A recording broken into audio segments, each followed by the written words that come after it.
You've been living under two powerful laws your entire life. Laws that govern your rights, your money, your freedom, even your identity. But here's the truth. You've likely never heard of them.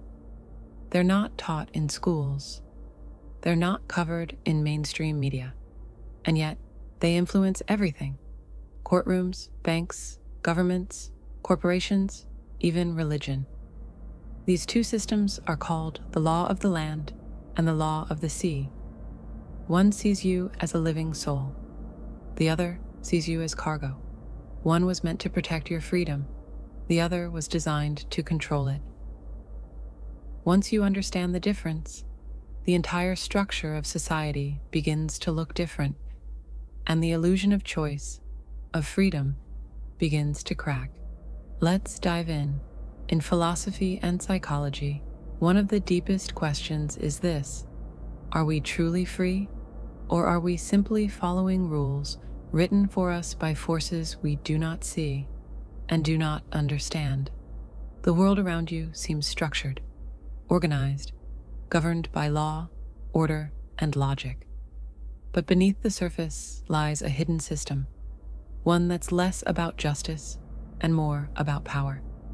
It governs how you're identified, how your labor is taxed, how your name is used. It even dictates how you're treated in a court of law. To grasp this system, we must understand the two laws that silently govern our lives: common law, also known as the law of the land, and admiralty law, also known as the law of the sea. The law of the land is based on natural rights. It says that as a living, breathing human being, you are born free. Your rights come from your humanity, not from a government or contract. You are a sovereign being, responsible for your actions, but not subject to anyone else's control without consent. Historically, common law evolved over centuries. It was rooted in morality, custom, and natural order. It prioritized property, personal freedom, and justice. In this system, a court's role was to protect the individual from harm, not to enforce bureaucracy. But today, this system is almost gone. In its place, we operate under a different law, one that treats people not as sovereign beings, but as commodities. The law of the sea, or maritime law, was designed for ships, cargo, trade, and international business. It's a law of contracts, shipping manifests, and cargo claims. Under this law, everything is about commerce. And in commerce, people are not seen as people. They are treated as entities, legal fictions, vessels for transaction. Here's the shocking part. This system has been extended to govern not just trade between ships, but your personal identity, your legal standing, your finances, even your body. When you are born, a legal entity is created in your name. That name, printed in all caps on your birth certificate, isn't you. It's a corporate vessel, a registered asset. The state doesn't recognize the living you. It recognizes the corporate version of you, the artificial identity created at birth. This isn't theory, it's legal structure. Your bank account, your driver's license, your passport, all linked to the corporate version of you. The system does not engage with you as a soul. It engages with your legal persona. Let's talk symbolism, because once you see it, you can't unsee it. Why does your legal name appear in all capital letters on official documents? Because in legal language, that's how corporations are written. Why do courts display flags with gold fringes? Because that gold fringe indicates the court is operating under admiralty law, not common law. Why does a judge sit on a bench above the people wearing black robes? Because the courtroom is a theater, a ritual. And like all rituals, the symbols matter more than the words. Why is the space where the defendant stands in court called the dock, because you are treated like a vessel, a ship that has docked for inspection or penalty. It's not justice, it's administration. It's not about guilt or innocence. It's about jurisdiction and contracts. If you answer the wrong way, you've already consented. Much of this research was brought into public awareness by the late Jordan Maxwell. For over 50 years, Maxwell studied symbols, law, language, and power. He uncovered patterns that most people never noticed or chose to ignore. He argued that banks operate on maritime language. Your money is currency. It flows. You go to a bank, like the banks of a river. Your paycheck comes in a deposit, like cargo from a ship.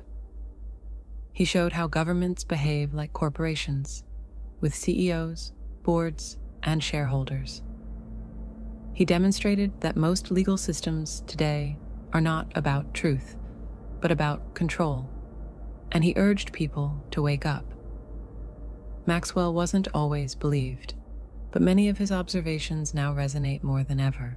Now, let's get to the psychology. Why does this system work so well? Because it was designed to. From birth, you are taught to obey, to comply, to respond. It shapes your language, your sense of rights, your sense of identity. You don't question it because it seems normal. And it seems normal because everyone around you is also obeying it. This is the psychological principle of fabricated consent. If you don't know you're in the system, you won't resist it. If you've never seen a choice, you won't demand it. The law assumes that your silence is consent.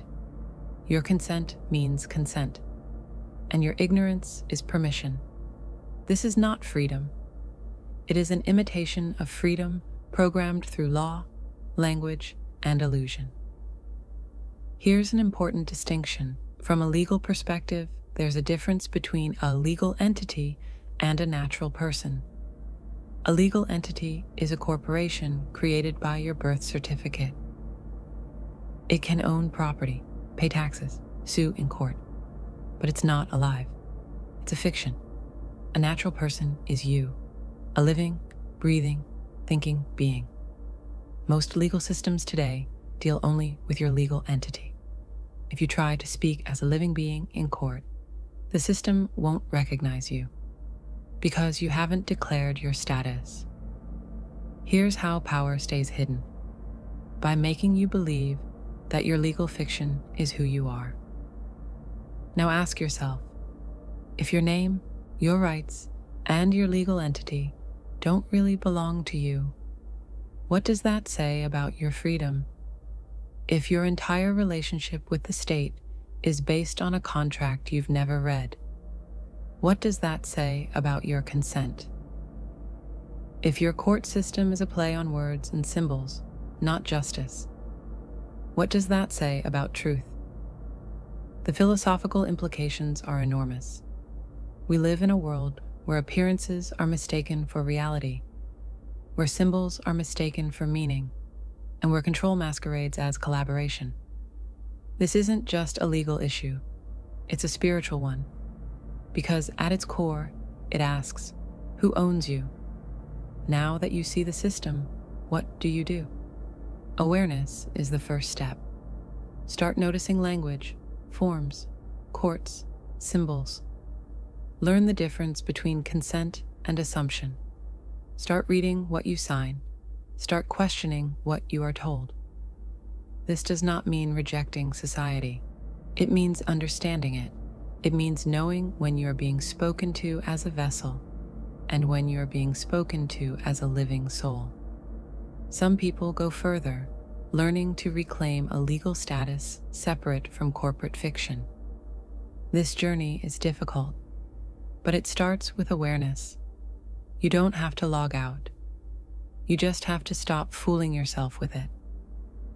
So I ask you, what do you think? Have you ever noticed the title in all capital letters? Have you ever asked why courts look like rituals, rather than forums for truth. Leave a comment, share your experience. Tell us, is the system broken or is it working as intended? Your voice matters, but only if it is truly yours. We live in a world where two laws apply. One was designed for people, one was designed for property. But the line between the two has been blurred, and if you don't know the rules, you are playing a game you can't win. Freedom doesn't begin with documents. It begins with understanding, with seeing through the veil, by claiming your status, not as a number, but as a soul. Now you have glimpsed this truth. The question is, what will you do about it?